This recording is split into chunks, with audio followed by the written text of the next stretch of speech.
আমাদের 33তম আবৃত্তি উৎসব। মানে আবৃত্তি এটা আমাদের 33 বছর পূর্তি। কি বিষয় রয়েছে, কোথায় হবে? আগামী 28শে জুলাই রবীন্দ্র ভবন মঞ্চে, এবং শুভম সুন্দর বসু আসছেন। উনি আন্তর্জাতিক আবৃত্তিকার এবং ওনার নিজস্ব ব্যান্ড রয়েছে, যেটা বাংলা ভাষার প্রথম আবৃত্তির ব্যান্ড বৃষ্টি। সেই বৃষ্টিকে নিয়ে উনি আসছেন। আর এই অনুষ্ঠানের শুভ উদ্বোধন করবে আমাদের সরকারি আধিকারিক, শ্রম দপ্তর, শ্রী সুমন্ত রায়। উনি একজন বিশিষ্ট কবি, বিশিষ্ট রবীন্দ্রসঙ্গীত শিল্পী এবং আবৃত্তিকার। তাকে আমরা আবৃত্তিনীর সম্মাননাও দিচ্ছি।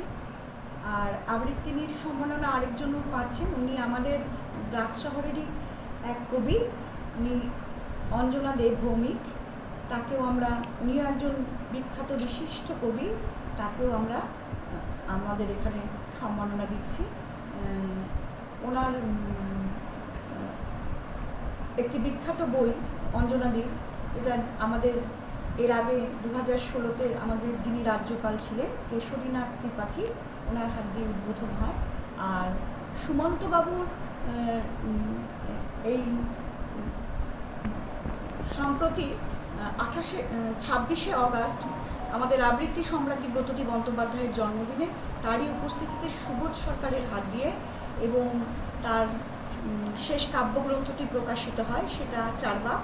এবং এই যে চারবাক, এই চারবাকের যিনি প্রচ্ছদ করেছেন তিনি এক মহিষী নারী, যিনি রবীন্দ্রনাথ ঠাকুরের সান্নিধ্যে এসেছিলেন এবং স্বয়ং অবনীন্দ্রনাথ ঠাকুর যাকে আঁকা শিখিয়েছিলেন, বাসন্তী দেবী, তিনি এই চারবাকের পেপার কাটিং করে কোলাজ করে প্রচ্ছদ করে দিয়েছেন। তা সুমন্ত দা এবং অঞ্জনা দি আমাদের এখানে সম্মাননা পাচ্ছেন, আবৃত্তিনীর সম্মাননা। এবং আমাদের বাচ্চারা এবং আমাদের সমস্ত আবৃত্তিনীর ছাত্রছাত্রীরা, বড়রা সকলে মিলে আমরা প্রয়াস করছি যে একটা আবৃত্তিকে, কারণ আবৃত্তি হচ্ছে সর্বশাস্ত্রনাং বোধাদপি গরীয়সী। বেদে বলা হয়েছে যে শব্দ লব্ধ জ্ঞানী সম্পূর্ণ ত্রুটিমুক্ত।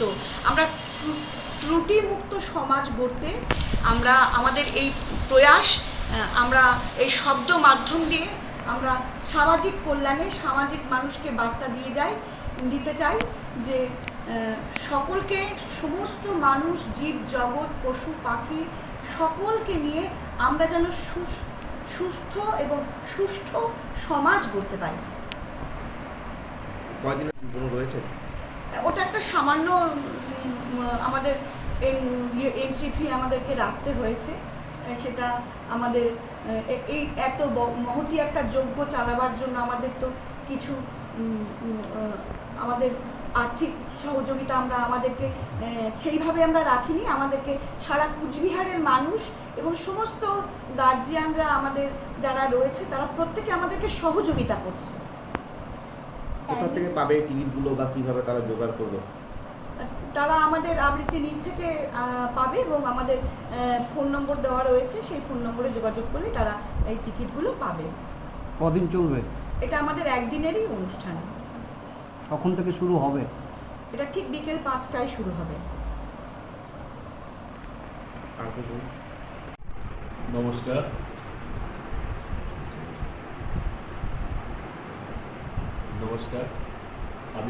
আমার নাম হীরক কুমার দাস।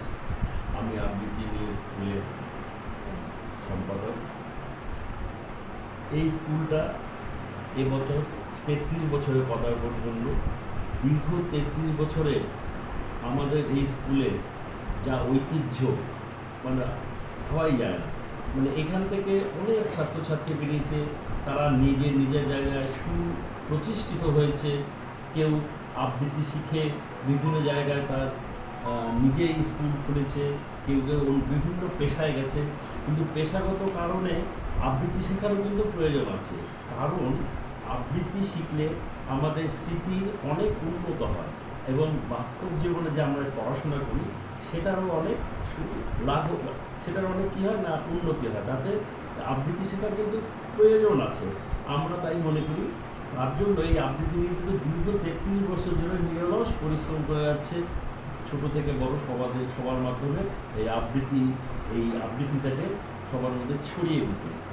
তো আমরা এই কোচবিহারবাসীকে বারবার আপনার মাধ্যমে, অর্থাৎ আপনার এই সাংবাদিক বন্ধুদের মাধ্যমে আমরা বলতে চাই যে আপনারা সবাই আসুন আগামী 28শে আগস্ট সন্ধ্যা ঠিক 28শে জুলাই সন্ধ্যা ঠিক 5 ঘটিকায় আমাদের রবীন্দ্র ভবন মঞ্চে অনুষ্ঠিত হবে। সবাইকে আমরা কোচবিহারবাসীকে আমরা আমন্ত্রণ জানাচ্ছি, এই অনুষ্ঠানটা দেখবার জন্য অনুরোধ করছি। এই অনুষ্ঠানে আমরা এবার আনছি হচ্ছে কলকাতার বিশিষ্ট আবৃত্তিকার শ্রী শোভন সুন্দর ঘোষ মহাশয়, তাকে আনছি। তার একটা বিশেষ ব্যান্ড আছে, তার নাম বৃষ্টি ব্যান্ড। সেই বৃষ্টি ব্যান্ড নিয়ে হাজির হচ্ছে।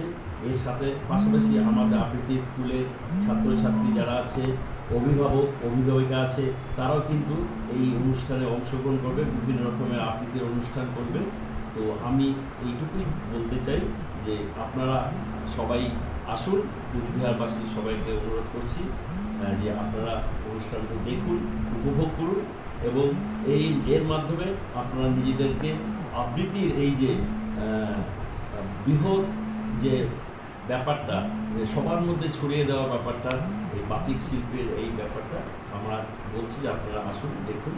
বারবার কোচবিহারবাসীকে এই অনুরোধ রাখছি আমাদের এই সাংবাদিকদের মাধ্যমে। ধন্যবাদ। অভিভাবক ইতিমধ্যেই আমাদের লিজা ম্যাডাম দাদা বলে দিয়েছেন অনুষ্ঠান সম্পর্কে, তো সেই বিষয়ে আমি যাচ্ছি না। শুধুমাত্র এই আবৃত্তি নীল স্কুলের মাধ্যমে আমাদের কোচবিহারে যে এই আবৃত্তি চর্চার যে ধারা শুরু হয়েছে সেটা সম্পর্কেই মানে আগেই এই ধরনের অনুষ্ঠান খুব কমই হতো বা হতোই না বললে চলে, কিন্তু আবৃত্তি নীল যে এই শুভ উদ্যোগটা নিয়েছে সেই উদ্যোগের ফলে আবৃত্তি চর্চা কোচবিহারে আরও ছড়িয়ে পড়বে। তো আমি সমস্ত অভিভাবকদের পক্ষ থেকে কোচবিহারবাসীকে এই সুন্দর অনুষ্ঠানে আগামী 28শে জুলাই বিকাল সন্ধ্যা 5টায় রবীন্দ্র ভবন মঞ্চে সবাইকে আসার জন্য আহ্বান করছি। আশা করি আপনাদের উপস্থিতিতে আমাদের অনুষ্ঠান সাফল্যমণ্ডিত হবে। সবাই আসুন।